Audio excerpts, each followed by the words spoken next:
You're with Julian on the Brown Note and why Billie Eilish is the worst celebrity, worst corporate hack in music this century. Now, I just played something off that Bill Callahan album, and I said that out of the 19 covers on it, the only bad one was the Billie Eilish one. That wasn't a dig at her, though. She's horrific in other ways. That was down to them doing a bad cover. This is because Damon Albarn's come out. Do you know what? I grew up with people like Blur, but I've kind of not really liked anything that Damon Albarn's done. Some of Blur's music is actually pretty decent, but I hate Britpop. I loved it at the time. I've never gone back. I'm never going to go home and think I really want to listen to Parklife. And other than the later stuff, those early Gorillaz albums, which were huge when they came out, are really naff. So I kind of don't really rate him. He came out and he had a massive pop at Taylor Swift for not writing her own songs and using ghostwriters. Now, obviously, someone has sniffed Interview Gold, and he's come out saying, no, this is basically they've edited down what I said and so on. But what I thought was interesting is he came out praising Billie Eilish. Now, my most hated musician is Billie Eilish. I really can't stand when mediocre talent is pushed heavy. If mediocre talent is left to drift by, I can sometimes really enjoy what they're doing. But there isn't any element of what Billie Eilish does that isn't shoved down your throat. If there's an Olympic Games, she's doing the theme tune. If there's a Grammys, she's singing the song. If there's a Bond film, she's singing the theme.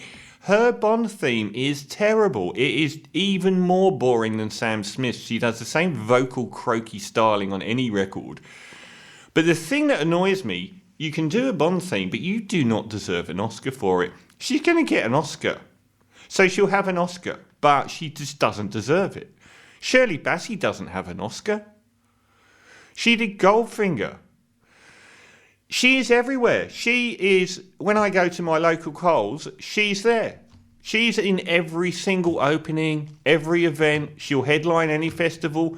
What is she doing headlining Coachella? What is Harry Styles doing headlining Coachella? Big music festivals are dead.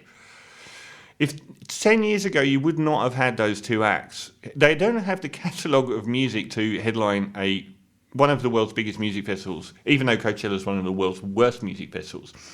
But there's nothing, even a documentary about Billie Eilish has this massive push for an Oscar. It's like they have to reward her every single term, but her music is really mediocre. But this is the thing that really winds me up about Billie Eilish. And this, before she became successful, and they've made out that she's this bedroom star and natural talent that's come out of nowhere, like Pink Panther really is. And the reality is that she met, before she started releasing major tunes, she met with Apple Music to discuss the entirety of the way that she was going to be presented and the relationship that they would have. And she met with fashion house Chanel.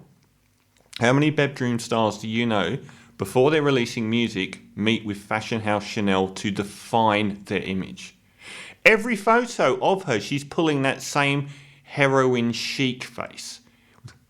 That look in her eyes. Every single photo. So it's also manufactured and false. And she's got this symbiotic relationship with her brother, who's the kingmaker here. And it's very, very easy to say to female musicians that there's a guy Svengali behind you. But I don't like her music. I don't rate what he's done. But evidently he's done quite a lot, because he's had a lot of impact in other areas as well. Phineas. So the music is mediocre. If it was great, I could appreciate the fact, even though it is so corporatized and fabricated and fake. But it isn't. It is mediocre. And she just gets, here, have a gold medal. Have a Nobel Prize. And she's the kind of celebrity that will work her way through a number of these social issues of the day. She will be coming out as demisexual or non-binary any year soon, whenever it's in the news. She will be going through her bouts with depression, or nothing about her rings true to me at all. And I don't understand the backing that she's got, that every single thing she touches, how does she get into every one of these events and become the person doing the singing, doing the theme song, winning the award every time? It's just ridiculous. Every time that there is an article, say for instance when Rolling Stone did their top 100 tracks of the century so far, the cover was Billie Eilish. She was like number 50 or number 20. Why would you have her as the cover? Every single time they have an article where Billie Eilish is mentioned somewhere in the text, it's her face. Who has she got representing her? Even the ABC, after the Triple J Hot 100, they actually had Billie Eilish's picture as the cover for the the Triple J Hot 100.